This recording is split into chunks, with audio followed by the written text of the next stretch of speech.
आपके linear algebra unit का एक मोस्ट इम्पॉर्टेंट टॉपिक स्टार्ट करेंगे, that is rank of matrix. आपको पता है हमारे गेट के एग्जाम में रैंक ऑफ मैट्रिक्स बहुत बार पूछा गया है and believe me easiest topic, इतना ज़्यादा हार्ड नहीं है, बस थोड़ा सा कैलकुलेशन पे ध्यान देना है। तो आज हम डिस्कस करेंगे कि आप रैंक ऑफ मैट्रिक्स को कैसे फाइंड कर सकते हो। अब इसे फाइंड करने के बहुत सारे वे हैं, हम भी उन्हें डिस्कस करेंगे। नेक्स्ट वीडियो में सेकेंड मेथड यूज करेंगे। आज जिस मेथड से हम रैंक ऑफ मैट्रिक्स फाइंड करेंगे that is your echelon form. तो आप बोलोगे हमें तो यही नहीं पता व्हाट इज एक्लॉन फॉर्म, तो डिस्कस करते हैं।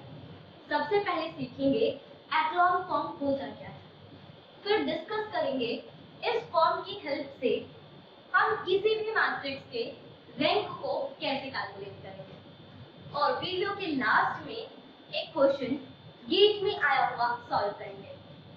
तो व्हाट इज एक्लॉन फॉर्म? एक्लॉन फॉर्म के लिए सिर्फ दो ही कंडीशन आपको याद रखनी है। पहली कंडीशन क्या है, हमारी जो नॉन जीरो रो है वो सबसे लास्ट वाली रोज होनी चाहिए, सॉरी हमारी जो जीरो वाली रोज होती है। देखिए मैं यहाँ पर एक मैट्रिक्स को ड्रॉ करती हूँ 3x3 ऑर्डर का, 1 2 3। ये कौन सी रो है? ये नॉन जीरो रो है। रीजन क्योंकि इसके सभी एलिमेंट्स की कुछ ना कुछ वैल्यू है। एक और रो राइट करती हूँ 0 1 2, ये भी आपकी एक नॉन जीरो रो है। रीजन इसके सारे एलिमेंट्स जीरो नहीं है। लास्ट मैंने रो राइट किया 0 0 0, तो ये आपकी एक जीरो रो है। रीजन इसके सभी एलिमेंट्स जीरो है। तो एक ऐसी रो जिसके सभी एलिमेंट्स जीरो होते हैं उसे हम जीरो रो कहते हैं। एंड एक्लॉन फॉर्म बोलता है कि आपकी जो जीरो रो है ना वो बिल्कुल लास्ट में होनी चाहिए, बिल्कुल लास्ट वाली रो। ऐसा जरूरी नहीं है बस एक ही रो होगी जीरो वाली, आपका ऐसा भी पॉसिबल हो सकता है 1 2 3 4 3 2 0 2 3 1। कोई भी मैं एग्जाम्पल ले लूँ रैंडमली, और ये अब इसमें दो रोज हैं जो जीरो रो है, तो वो दोनों लास्ट में है। तो ये तो हो गया आपका एक्लॉन फॉर्म का फर्स्ट कंडीशन। अब सेकंड कंडीशन क्या है? देखिए फर्स्ट रो में एक भी जीरो नहीं है, कोई प्रॉब्लम नहीं। जो मेरा सेकंड रो है इसमें एक जीरो आ गया। कितना जीरो आ गया? एक जीरो आ गया। अब इसकी नेक्स्ट जो रो होगी ना उसमें एक जीरो से ज्यादा जीरो होने चाहिए, राइट? तो मेरी सेकंड रो के अंदर कितनी जीरो है? सिर्फ एक है। तो अब मेरी जो थर्ड रो आएगी ना उसमें एटलीस्ट 2 जीरो होने ही चाहिए। 2 से ज्यादा भी है तो कोई प्रॉब्लम नहीं। तो इसमें टोटल कितनी जीरोस मैंने बनाई थी? 3। तो दैट मींस ये मैट्रिक्स आपका एक्लॉन फॉर्म। एक और एग्जांपल देखो, इसमें कोई एलिमेंट जीरो नहीं है। सेकंड रो में देखो इसमें कितने जीरो है स्टार्टिंग में, और ये स्टार्टिंग में जीरो प्रेजेंट होनी चाहिए। ऐसा नहीं ये जीरो यहाँ पर हो। मेरी सेकंड रो की स्टार्टिंग में जीरो है, देन नॉन जीरोस होगी। अब इसके जो नेक्स्ट रो होगी ना उसमें एक जीरो से ज्यादा जीरोस प्रेजेंट होने चाहिए। एग्जाम्पल में से राइट कर देती हूँ 1 एंड -1। तो इसमें कितने जीरो प्रेजेंट है? 1। और इससे नेक्स्ट रो में कितने जीरोस प्रेजेंट है? 2। तो राइट इससे तो ज्यादा है ना, तो आपकी जो थर्ड रो है उसमें एटलीस्ट 2 जीरोस होने चाहिए थे, एंड वो है। अब आप अपनी लास्ट रो को चेक करो, फोर्थ रो को। थर्ड रो में कितने जीरोस थे? 2। तो अब इससे नेक्स्ट वाले में कितने जीरो होने चाहिए? At least 3 zero. इससे ज्यादा होंगे तो भी चलेगा, बट कम से कम 3 तो हो। अगर 3 नहीं है ना तो एक्लॉन फॉर्म नहीं, बट यहाँ पे तो 4 जीरो है, 3 से तो ज्यादा है ना, तो ये क्या हो गया? एक्लॉन फॉर्म। तो आप समझे ना, इस फॉर्म की बस दो ही कंडीशन है, जीरो वाली रो लास्ट में हो और आपकी हर नेक्स्ट रो में नंबर ऑफ जीरो आपकी इस रो से ज्यादा हो। That is your echelon form.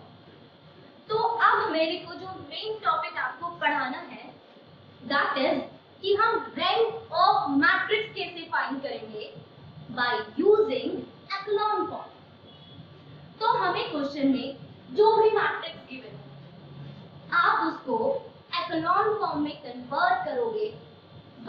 In row operation और कॉलम ऑपरेशन। अब रो ऑपरेशन और कॉलम ऑपरेशन आपको आते हैं, नहीं आते तो भी कोई प्रॉब्लम नहीं, हम अभी डिस्कस कर लेंगे।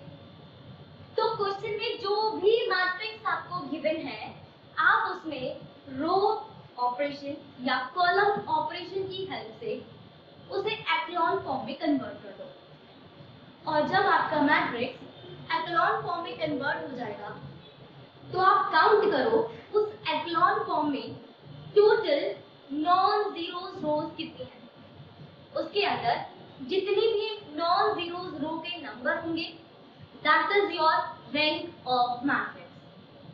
तो आपने पढ़ा है हम रैंक ऑफ मैट्रिक्स को इस तरह से रिप्रेजेंट करते हैं। तो ये किसके इक्वल होगा? ये इक्वल होगा number of non zeros row, right? जितनी भी मेरी नॉन जीरो रो होंगी, किसमें? Echelon form, that is your rank of matrix. बहुत सिंपल है, जस्ट एक क्वेश्चन करो, आपको सब क्लियर हो जाएगा कि रैंक ऑफ मैट्रिक्स कैसे फाइंड करते हैं। अब इसके लिए हम एक मैट्रिक्स को नोट करेंगे, that is your matrix A, जिसका आपको रैंक फाइंड करना है बाय यूजिंग एक्लॉन फॉर्म।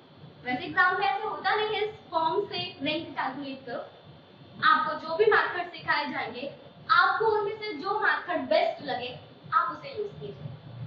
आज एक्लॉन फॉर्म। तो मेरे पास एक ए मैट्रिक्स है जिसके एलिमेंट्स को मैं रीड कर रही हूँ रो वाइज। तो फर्स्ट रो के एलिमेंट है 1 3 -1 4, सेकेंड रो के एलिमेंट 2 4 2 6, थर्ड रो के एलिमेंट 1 5 0 2 और फोर्थ रो के एलिमेंट 3 6 3 3।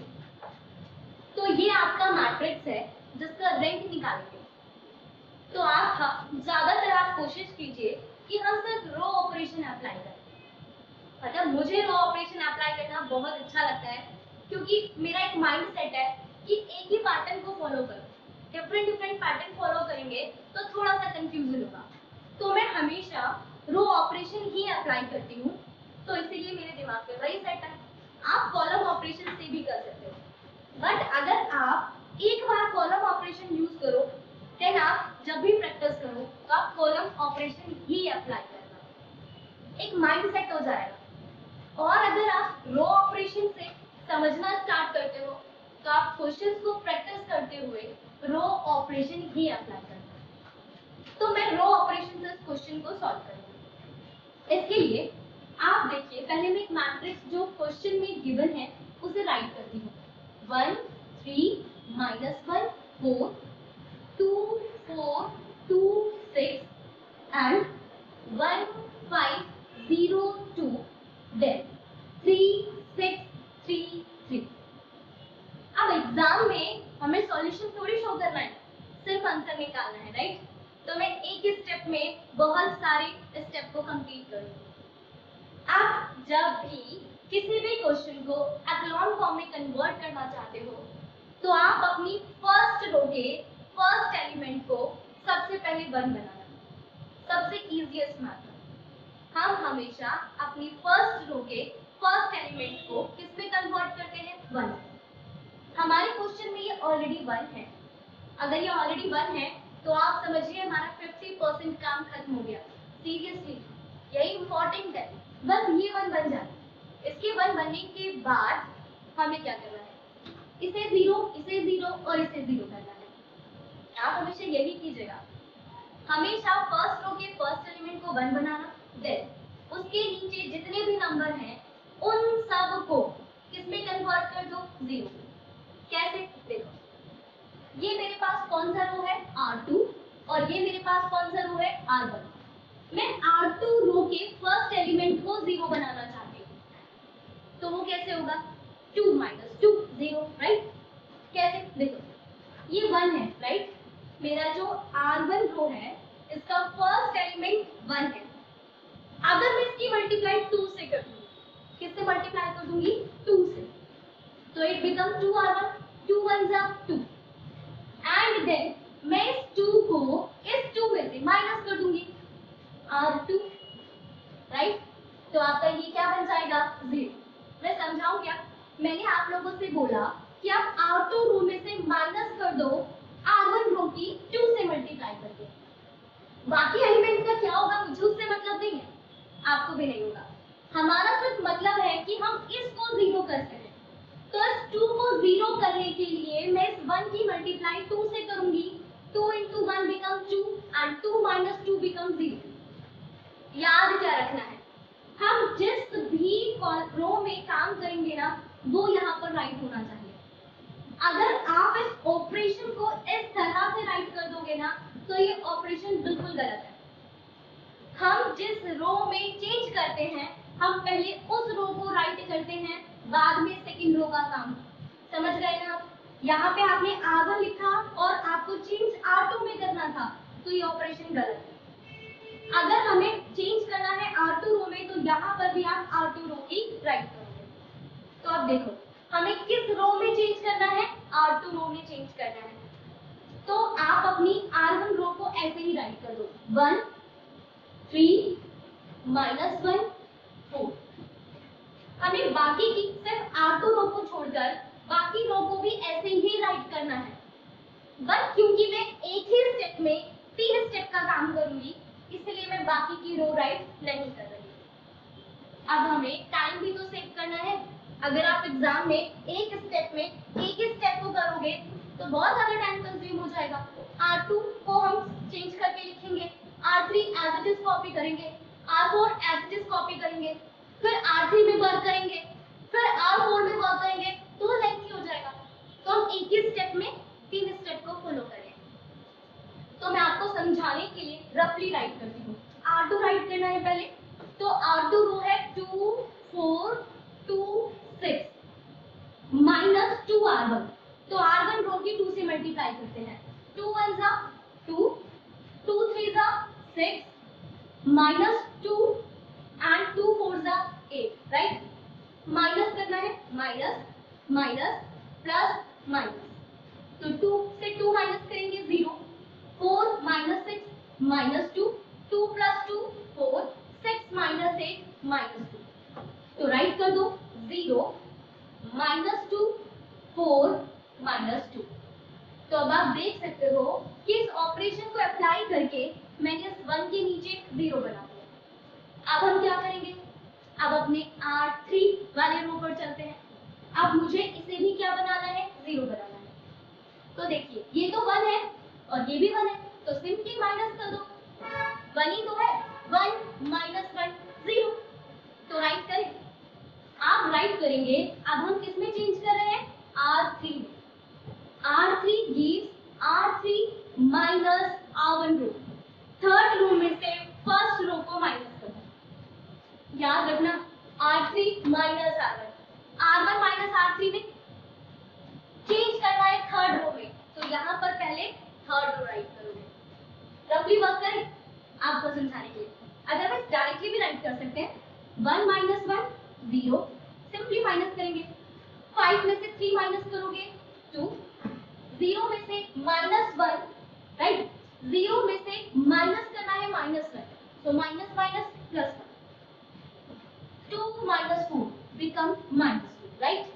अब देखिए ये भी 0 हो गया। अब क्या करना है, हमें लास्ट इसमें भी 0 बनाना है। तो ये क्या है, 3।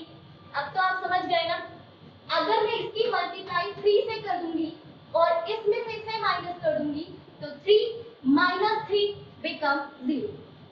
क्लियर हुआ ना? बहुत इजी। राइट करें ऑपरेशन। अब हम R4 में क्या चेंज कर रहे हैं, R4 -3 R1। आप अपनी फोर्थ रो, आई थिंक इससे पहले मैंने इसे थर्ड रो बोला था, आप देखिएगा, that is your fourth row, right? तो हम फोर्थ रो को माइनस करेंगे फर्स्ट रो में 3 से मल्टीप्लाई करके। तो इस वर्क को रफली कर लेते हैं। पहले फोर्थ रो लिखना है, तो फोर्थ रो के एलिमेंट 3 6 3 3 into 3 R1, 3 1 जा 3 3 3 जा 9 -3 and 3 4 जा 12। so माइनस करें, it become -3 - 3 0, 6 - 9 become minus 3. 3 minus minus 3 becomes 6 and 3 minus 12 become minus 9. Right? हमें इन दोनों को माइनस करना था 0. 6 minus 9 become minus 3. 3 minus minus plus 6 and 12 में से 3 माइनस किया minus 9. राइट कर दे. It become 0 minus 3 6 and minus 9. अब देखिए, अब ये 1 बन गया एंड ये सब हमारे पास क्या हो गए, 0 हो गए. अब मुझे एक्लॉन फॉर्म की कंडीशन देखनी है. यहाँ पे तो सारे एलिमेंट नॉन जीरो है. इससे नेक्स्ट जो मेरे पास रो है उसमें एक 0 है. तो इससे नेक्स्ट रो में एट लीस्ट 2 जीरोस होने चाहिए. तो इसमें एक 0 तो है, अब इसे भी 0 बनाना है. तो अब आप इसको 0 कैसे बना सकते हो? आप देखो, बहुत इजी है. अगर हम इन दोनों रो को ऐड कर देंगे, राइट, अगर आप इसको और इस रो को ऐड कर दोगे तो 2 minus 2 become 0. तो मेरे पास थर्ड रो में टोटल कितनी जीरोस आ जाएंगी, 2 जीरोस आ जाएंगी. तो राइट करते हैं. हम क्या कर रहे हैं, आप राइट करोगे, ऊपर वाली मैट्रिक्स को इरेज कर देते हैं और यहाँ पर अपने ऑपरेशन को राइट करेंगे. अब हमारा नेक्स्ट ऑपरेशन है R3 gives R3 plus R2. हम R3 और R2 रो को ऐड करते हैं. Then it become first row, same write करेंगे, 1 3 minus 1 4. हम ऑपरेशन सिर्फ R3 रो में अप्लाई कर रहे हैं. आप जो ऑपरेशन अप्लाई कर रहे हो वो सिर्फ थर्ड रो में कर रहे हो. तो हम फर्स्ट रो को, सेकंड रो को और फोर्थ रो को एज इट इज कॉपी करेंगे. हम ऑपरेशन जिस रो में अप्लाई करेंगे सिर्फ वो चेंज होगी, बाकी सब कॉपी. तो 1 3 minus 1 4, 0 minus 2, then 4 minus 2, right. Change करते हैं. 0 plus 0 0, minus 2 plus 2 0, 4 plus 1 1, minus 2 become minus 4. अब आपको क्या करना है, अब आपको अपनी लास्ट फोर्थ रो को कॉपी करना है. 0 minus 3, then 6 minus 9, राइट. अब इसे इरेज करते हैं. अब हम देखते हैं एक्लॉन फॉर्म के लिए यहाँ पर एक 0 है, तो इससे नेक्स्ट वाली में एक 0 से ज्यादा 0 होनी थी, तो इट बिकम 2 0. अब इससे नेक्स्ट रो में क्या होना था, अब इससे नेक्स्ट रो में 2 से ज्यादा 0 आपको क्रिएट करनी है, राइट. 2 से ज्यादा 0. तो यहाँ पर मुझे एटलीस्ट 3 0 को बनाना है. तो उसके लिए हम क्या करते हैं, पहले आप देखो, आपकी जो सेकंड रो है मैं उसे 2 से डिवाइड कर सकती हूँ, कंप्लीटली 2 से डिविजिबल है. और मेरी जो लास्ट रो है वो भी कंप्लीटली 3 से डिविजिबल है. तो इन्हें हम इसी स्टेप में डायरेक्टली डिवाइड करते हैं, डायरेक्टली. तो आप क्या राइट करोगे, आप इसे इस तरह से राइट करोगे, R2 gives R2 divided by 2 and R4 gives R4 divided by 3. So divide करके it become -1, it become 2 and it become -1, right. अब इसे 3 से डिवाइड करेंगे, it become -1, 3 2 जा 6 and 3 3 जा 9. हो गया कंप्लीट. अब आप देखो, मुझे इसमें ये जो लास्ट वाली रो मैंने राइट किया है इसमें कम से कम 3 0 बनानी है, इसे एक्लॉन फॉर्म में कन्वर्ट करने के लिए. तो आप देख रहे हो ये -1 2 2, दैट मीन्स अगर मैं अपनी फोर्थ रो में से माइनस कर देती हूँ सेकंड रो को, 0 minus 0 0, -1 -1, it become -1 plus 1 0, 2 minus 2 0. समझ गए क्या, राइट कर दे. it become, फर्स्ट रो को कोई चेंज नहीं करना है, ऐसे ही राइट करना है. हम सिर्फ ऑपरेशन फोर्थ रो में अप्लाई कर रहे हैं. तो आप अपनी सेकंड रो को भी कॉपी करोगे और आप अपनी थर्ड रो को भी कॉपी करोगे। अब फोर्थ रो देखो, 0 minus 0 0, -1 minus minus 1 0, 2 minus 2 0, -3 minus minus 1, it become -3 plus 1, so it become -2। अब आप देखो, एक 0, दो 0, एटलीस्ट 3 0, और इसमें अभी ऐसी कोई रो नहीं बनी जो कंप्लीट 0 रो है, तो ये एक एक्लॉन फॉर्म बन गया, राइट? ये एक एक्लॉन फॉर्म बन गया। एक्लॉन फॉर्म की फर्स्ट कंडीशन थी सारी 0 वाली एलिमेंट से जो रो बनेगी दैट मींस 0 रो, वो लास्ट में होनी चाहिए, वो उसमें नहीं है।